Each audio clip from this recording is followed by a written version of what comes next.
Crunchy goodness for hunger on the go.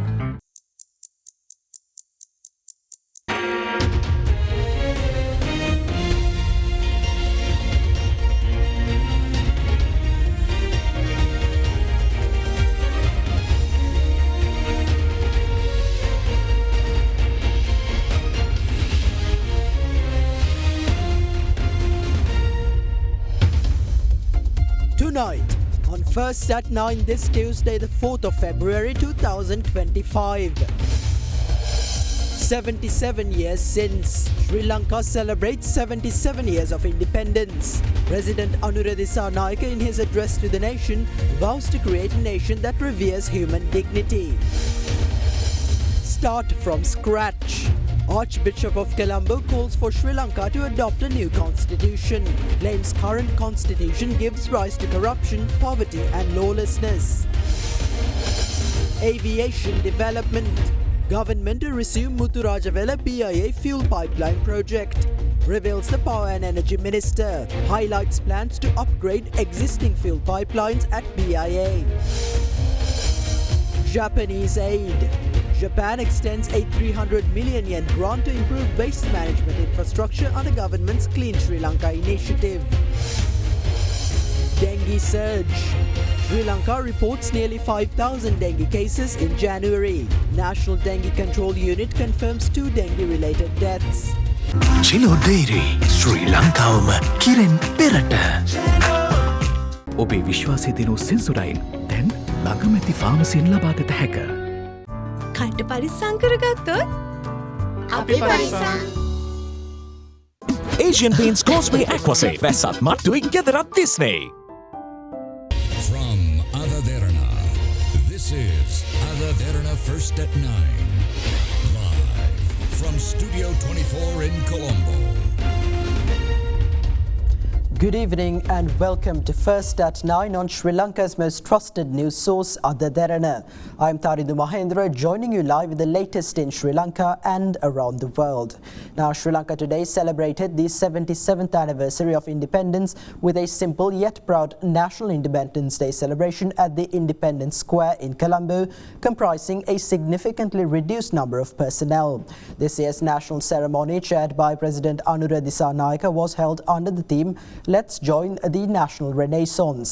Addressing the nation, the president vowed to bequeath to future generations a nation that reveres human dignity and embodies an elevated cultural ethos unlike that which he inherited. The 77th National Independence Day celebration was held at the Independence Square in Colombo this morning.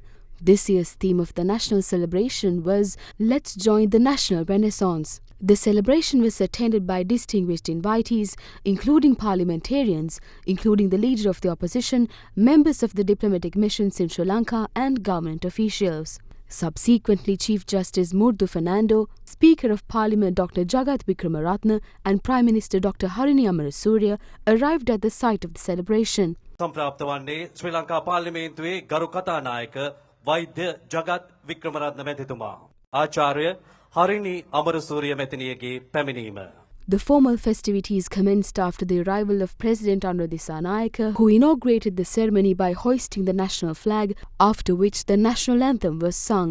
අභිමානවත් ජාතික නිදහස් දින උළෙල වෙනුවෙන් ශ්‍රී ලංකා ප්‍රජාතාන්ත්‍රික සමාජවාදී ජනරජයේ ගරු ජනාධිපති හා සන්නද්ධ සේවා සේනාධිනායක Anura Kumara Dissanayake මැතිතුමාගේ සැපැමිණීම.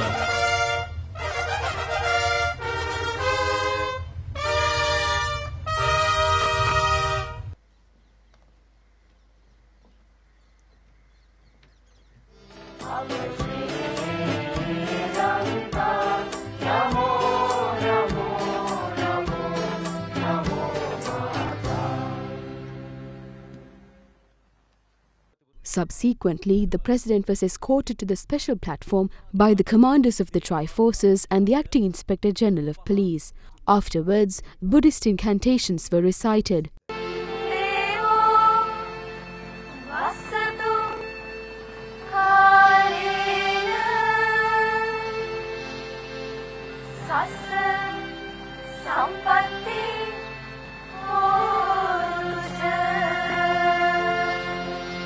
Subsequently, a 2-minute silence was observed to honour all of Sri Lanka's fallen war heroes and patriots.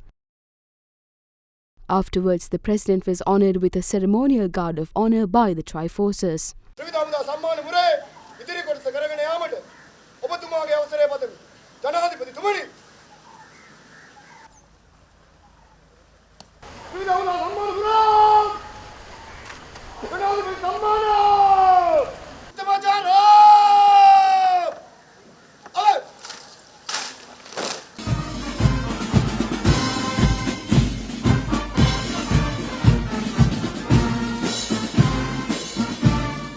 Subsequently, President Anura Dissanayake addressed the nation. This year we commemorate a special Independence Day. Rather than merely reflecting on our past, this year we celebrate Independence Day looking forward to the future. Today, as the democratically elected President of this state, I stand before our national flag not only as your leader, but as a brother who has borne the historical burden emblematic of our future freedom. I am confident that you stand with me in this moment, sharing the weight of this burden. Not only must we overcome the ethnic, religious and caste divisions that have long fragmented and subjugated us as subjects, but we must also purify our society by eradicating prejudices that exist within all levels of it. Therefore, we must recognize that in our quest to attain comprehensive economic, social and cultural freedom, each of us is a warrior on the same battlefield. Collectively, we must persist in our struggle for freedom on behalf of this motherland. We must remain steadfast in our pursuit of economic liberation, but at the same time never relegate our social and cultural freedom to a subordinate position. Consequently, as artists, writers, journalists and scholars, you bear an indispensable responsibility to purify and rejuvenate our national spirit, which has been tarnished by hatred and anger. In this context, religious leaders have likewise been entrusted with a profound responsibility. The nation we will bequeath to you is not merely the country that history has conferred upon us, but your own homeland, a nation in which you can aspire to live as global citizens, reveres human dignity and embodies an elevated cultural ethos. We possess no legitimate excuse to squander this tremendous opportunity bestowed upon us by history. The future will attest that we have not faltered in this regard. Therefore, let us envision that dream of freedom collectively. Let us bring that dream to fruition together. Although we may not emerge as the wealthiest nation globally, we can evolve into a model state of equality and freedom, one that epitomizes the richest national spirit in the world. සමානාත්මතාවය සහ නිදහසේ ආදර්ශය රාජ්‍ය බවට පත්විය හැකි භූමිස්තුති. The ceremony continued with the Independence Day parade featuring the Triforces, the police, the Civil Defence Force and the National Cadet Corps. Police විශේෂ කාර්ය බලකාය ජාතික ශිෂ්‍ය බඩ බලකාය මෙම සම්මාන පෙළ පාලිය සඳහා සහභාගී වනවා ඇති.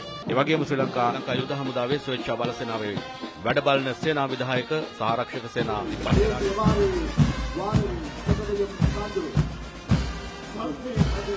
ශ්‍රී ලංකා යුද හමුදාවයි දැන් සම්මාන පෙළ පාලියට එක්වන්නේ. Notably, this year's parade featured a reduced number of personnel and did not include combat vehicles. Further, the parade only featured 3 Air Force helicopters. This is the Sri Lanka Singha Regiment, which commenced in 1956. නුනවති ඉදිරියට යන ආදර්ශ පාඨය කරගත් යමුණු හේවා බලකාය. In the year 1983. නොහැක්කක් නොමැත යන ආදර්ශ පාඨය කරගත් කමාන්ඩෝ රෙජිමේන්තුවයි අන්ඩේ අවසානයේ ගමන් කරන්නේ රෙජිමේන්තු ශරීර මීට වල්ලත්තරී එක ක්‍රියා. Marching now. ශ්‍රී ලංකා යුද හමුදා කාන්තා බලකාය 77 වන ජාතික නිදහස් දින සැමරුම් පෙළපාලිය සඳහා එක්වන මොහොතයි මේ. ශ්‍රී ලංකා නාවික හමුදාව ආචාර්ය පෙළපාලිය සඳහා සිය ආචාර්ය පුරු කරන මොහොත ශ්‍රී ලංකා නාවික හමුදාවේ අංශ 7ක් සහ දරලා ආරක්ෂක දෙපාර්තමේන්තුවේ කාර්යයක් මේ සඳහා සහභාගී වෙනවා. මේ පිළිබඳව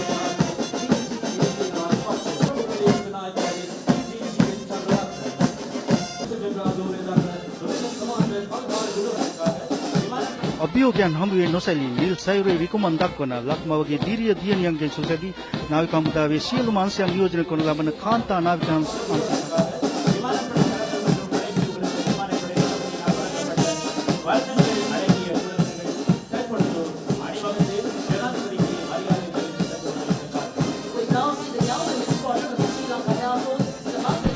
ඉන්නතුරු එක්වන්නේ කාන්තා සහකාර පොලිස් අධිකාරී ඉනෝකා ලියනගේ විසින් අදෙනු කාන්තා පොලිස් බලයනියයි. පොලිස් විශේෂ කාර්ය බළකාය අභිමානී යුතුව සම්මාන පෙළපාලට එක්වන අවස්ථාවයි. විශේෂ அதிரடி படையின் இசைக்குழுவினர் சுதந்திர தின அணிவகுப்பில் පොලිස් අශ්වාරෝහකයන් පෙළපාලට එක්වන අවස්ථාව. විනාඩිතුරුව සම්මාන පෙළපාලිය සඳහා එක්වන්නේ ජාතික ශිෂ්‍ය බඩ බලකායයි. පළාත් මූලස්ථාන සුවේල ආරක්ෂක දෙපාර්තමේන්තුවයි දැන් පෙළපාලිය සඳහා එක්වන්නේ නිලධාරීන් 5 දෙනෙකු, දිස්ත්‍රික් නිලධාරීන් 2 දෙනෙකු හා විනාඩිතුරුව අපි දකිනවා රණක්ෂිත රණවිරුවන් ගමන් ගන්න අරතය 77 වන ජාතික නිදහස් දින සමරු පෙළපාලිය සඳහා දැන් එක්වන්නේ එගියාබිහිත රණවිරුවන්.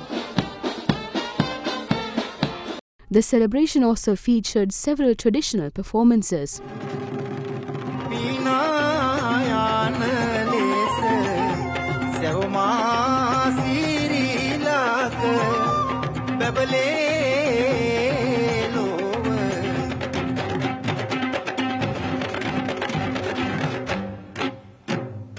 The 77th National Independence Day commemoration finally concluded with the singing of the national anthem in Tamil.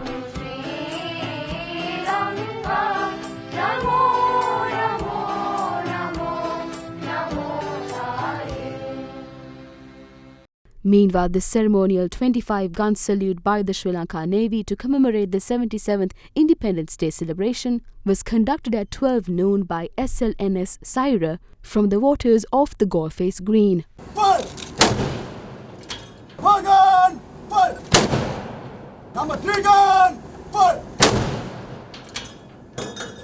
ආචාර්ය වැඩිපුර 25 පිරිනම අවසానයි. පිරිපුන් ජීවිතයකට ඔබ සමගින් පෙරට Union Assurance. Welcome to Cinnamon Life, South Asia's biggest entertainment hub, where awe awaits. චන්දරුසුමේ කාගෙන් මනාපේ සිංහ TV සඳහා සුපිරි deal. Sadaharita Plantations Limited, celebrating 22 years of your trust. Responsibility to look after our health. The best nutritional supplement for diabetic patients with no added sugar. Maliban Vitagen. Stay healthy for a good reason. Extending wishes for the 77th Independence Day, Prime Minister Dr. Harini Amarasuriya reiterated government's commitment to building a country where economic justice is prioritized and the voices of the marginalized are considered in decision-making. Meanwhile, in his Independence Day message, Minister of Foreign Affairs, Foreign Employment and Tourism, Vijay Therath invited all citizens to work together to elevate Sri Lanka's global standing while establishing a prosperous and a globally admired Sri Lanka.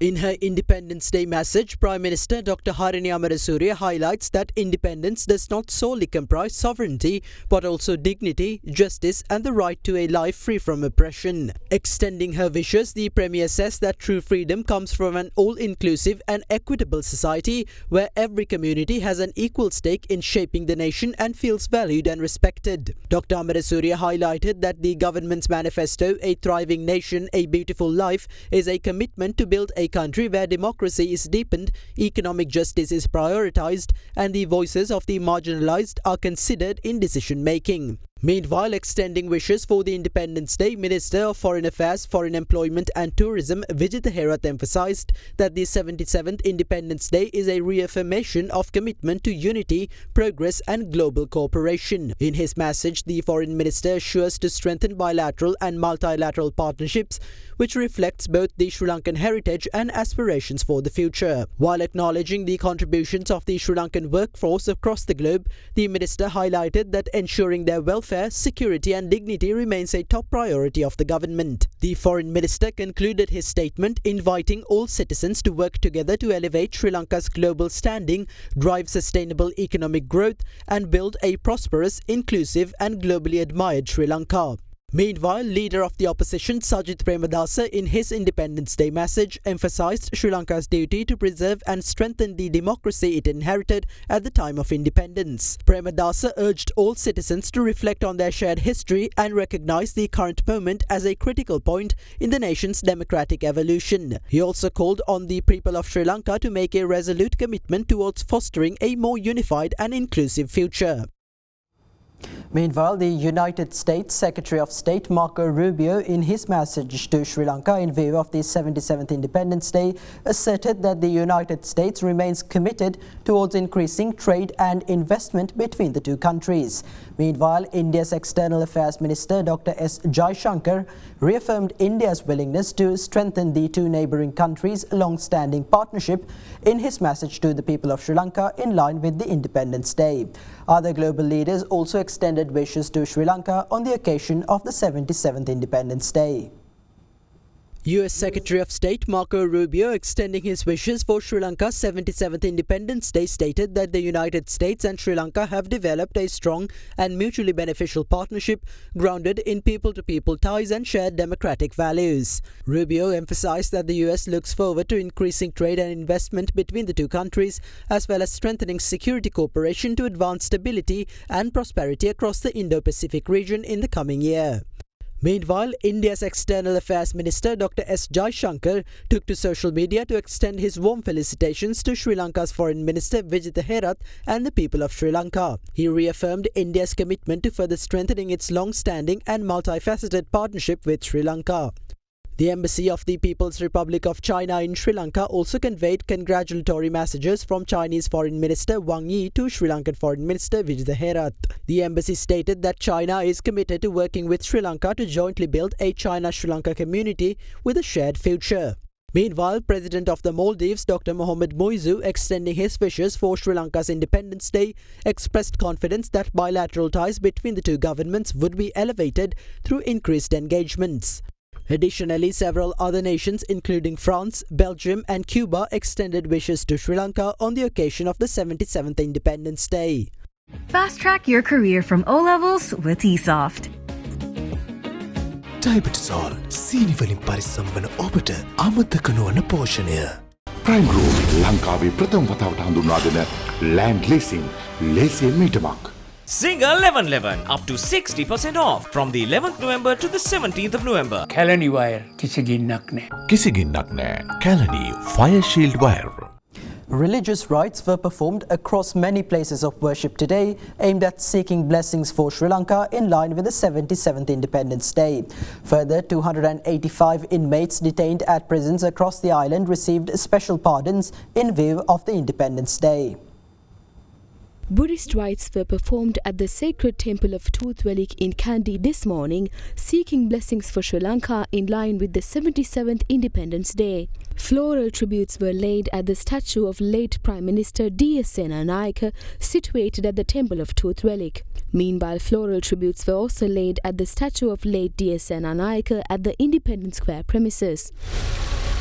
Christian religious rites were performed at the Presbyterian Church, Colombo, in line with the Independence Day celebrations. Meanwhile, Hindu rituals were performed at the Mayurapati Sri Bhadrakali Amman Kovil in Vellavatta. Minister of Fisheries, Aquatic and Ocean Resources Ramalingam Chandrasekhar attended the rituals. Islamic rites were conducted at the Vellavatta Juma Masjid with Deputy Speaker Rizvi Saleh in attendance. Meanwhile, Sri Lanka's 77th Independence Day was celebrated in several other nations. An event in celebration of the Independence Day was hosted at the Sri Lankan High Commission in Kuala Lumpur, Malaysia. Meanwhile, a celebration in line with Sri Lanka's Independence Day was also held in Tokyo, Japan. In the meantime, 285 inmates detained at prisons across the island were released today in view of the 77th Independence Day. The inmates who received special state pardons include 6 female inmates. Meanwhile, a program was organized by the Aruna newspaper to provide dry rations to 100 such inmates released from the Valikada and Mahara prisons. Another 100 inmates were provided with sanitary materials during the program. Leader of the Sarva Jana Balaya Alliance, MP Dilip Jaivir, asserts that the government must abandon their narrow and negative mindset in order for Sri Lanka to move forward. With that, here's a look at more thoughts shared in the political arena today. The 77th Independence Day celebration, organised by the Sarva Jana Balaya, was held at the party headquarters today under the patronage of party leader MP Dilip Jaivir and with the participation of other party members.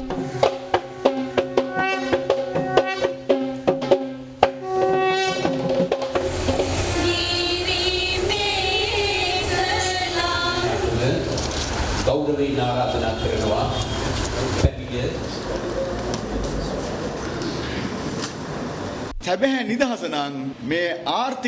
If freedom is to be real, economic power must be held by the SME sector of the country. It should be in the hands of entrepreneurs. Without this, we cannot consider true economic freedom for Sri Lanka. Therefore, the entrepreneurial vision of Sarojana Balaya is a vital part of Sri Lanka's future freedom. ඇත්තටම අපිට නැතිම දේ සහ දැන් ඊටත් වැඩිය නැතිම දේ වෙලා තියෙන්නේ නිදහස. Freedom is something we currently do not have. We must free ourselves from the mindset of poverty. We must not merely copy others. As Sarojana Balaya, we will move forward with a young generation that can think in new and innovative ways. We will save the government and its leaders from their narrow, negative mindset. This is a national responsibility. We must protect the president from such negativity. අපි වහා වහා නිදහස් කරගත යුතුයි අපේ ජනාධිපතිතුමාත් මේ ඍණාත්මක මානසිකත්වය. Meanwhile, other politicians commented on the current political climate. The Deputy Agriculture Minister stated that the purchasing price of paddy is 130 rupees. However, paddy is being sold for between 80 and 110 rupees because most of it is wet. Farmers are facing significant difficulties. It seems the government is waiting for large-scale mill owners to buy paddy at a cheaper price. The government will not evict anyone forcefully. Anyone who reads the President's Entitlement Act can understand that a former president must be provided with a house that is equivalent in value to 1/3 of their salary. We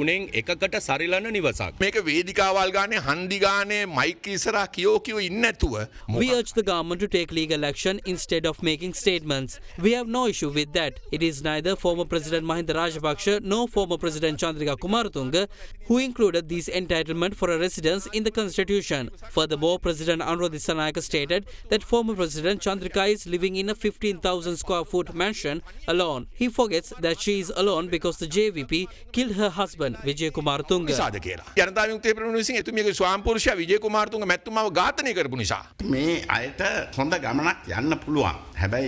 This government has the potential to go far. Instead of focusing on former presidents' residences, they should work towards increasing the country's revenue to reduce debt and move the nation forward. However, I do not see the government taking this action yet.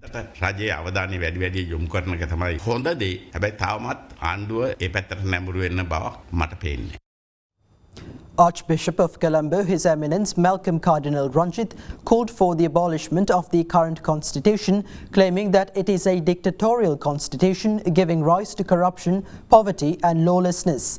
During a special service in view of Independence Day, the Cardinal emphasized that government should focus on bringing about true economic progress to Sri Lanka, while also directing efforts towards achieving true independence and democracy. A special service in view of the 77th Independence Day was held at the All Saints Church, Borala this morning under the patronage of Archbishop of Colombo, His Eminence Malcolm Cardinal Ranjit.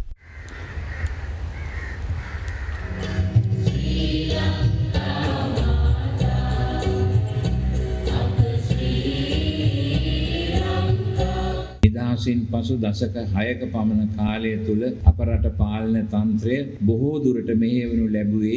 For 6 decades post-independence, Sri Lanka's regime was controlled by those who accepted the oppressive effects of constitutions and political parties established through elite, westernized and aristocratic attitudes. Corruption of power commenced after the 1978 constitution came into effect. The government which came into power following the people's struggle too followed these principles. Their efforts were directed towards hiding evidence and facts about the 2019 Easter Sunday attacks while protecting the perpetrators rather than revealing the truth behind the attacks. True and transparent governance was never established within the country. The existing dictatorial constitution must be abolished as it is the reason behind all of Sri Lanka's current disasters and is the force causing corruption, poverty and lawlessness. Sri Lanka must adopt a novel constitution. We request the President, Prime Minister and government to guide Sri Lanka towards achieving true independence and democracy and to focus on directing the Sri Lankan people towards true economic progress by changing the existing corrupt methodologies of governance.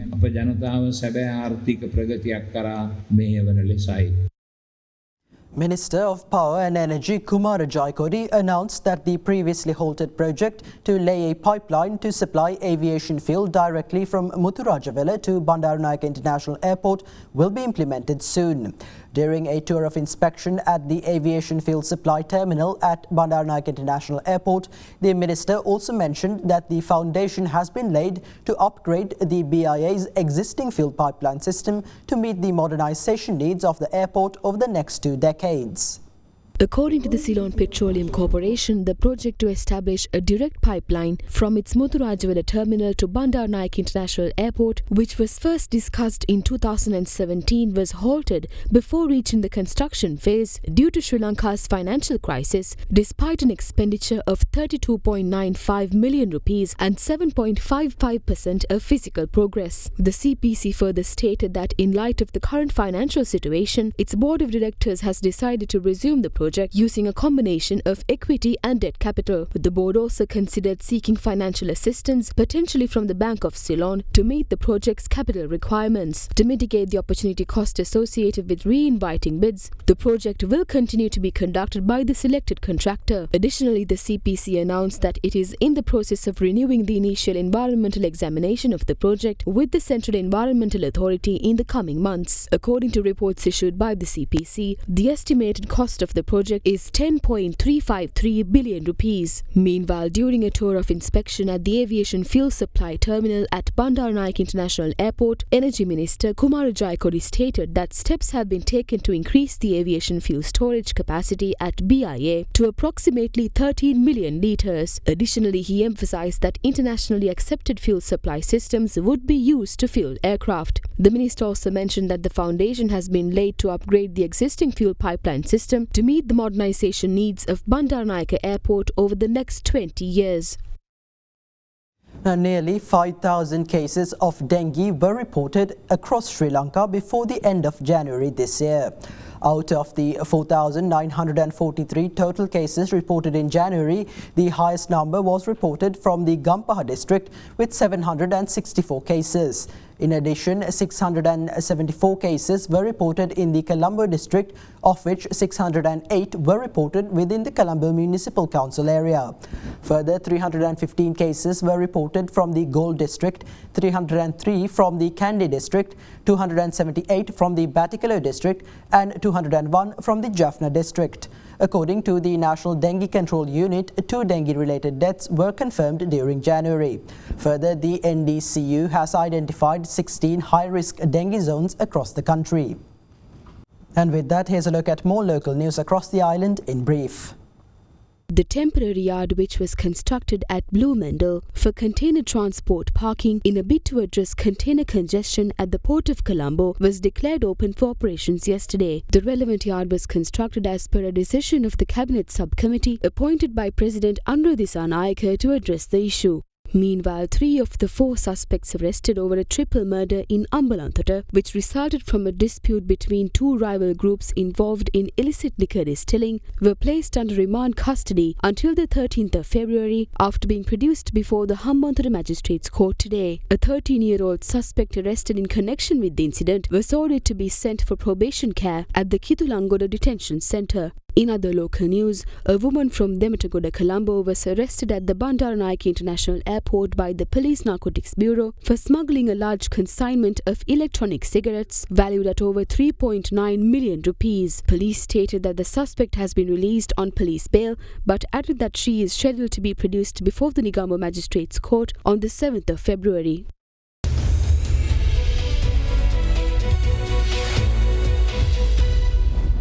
Welcome back. In business news, Japan extended a grant of 300 million yen, which is equivalent to approximately 565 million Sri Lankan rupees, to enhance Sri Lanka's waste management infrastructure under government's Clean Sri Lanka program. A memorandum of understanding for the grant was signed at the Presidential Secretariat yesterday in the presence of President Anura Dissanayake.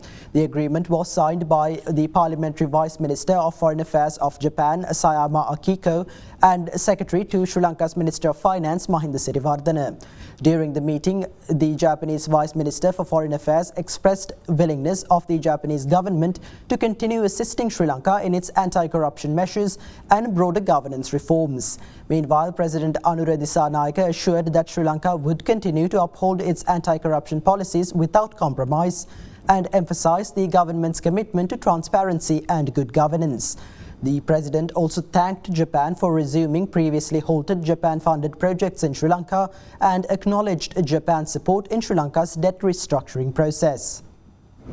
Meanwhile, the ambassador of the United Arab Emirates to Sri Lanka, Khalid Nasser Al-Ameri, stated that the UAE has committed to making a significant investment in Sri Lanka's port and airport infrastructure.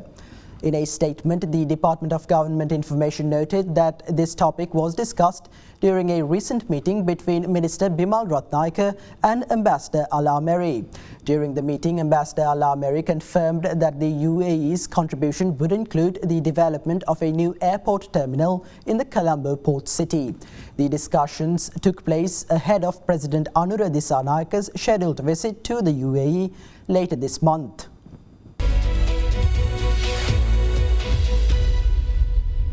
Now here's a look at corporate news in brief.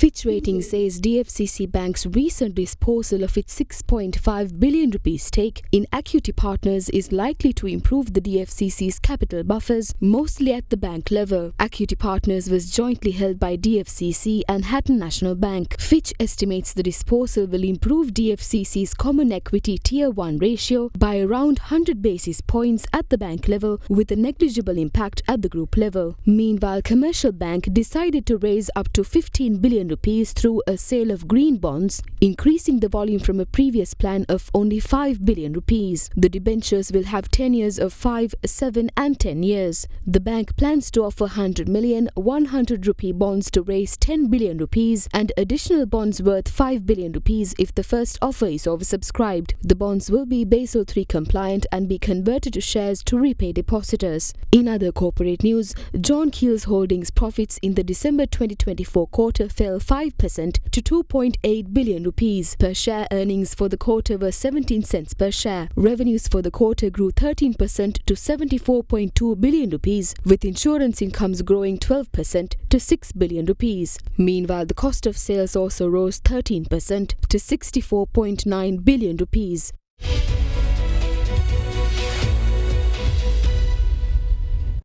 And that's all for tonight. Thank you for joining and have a good night.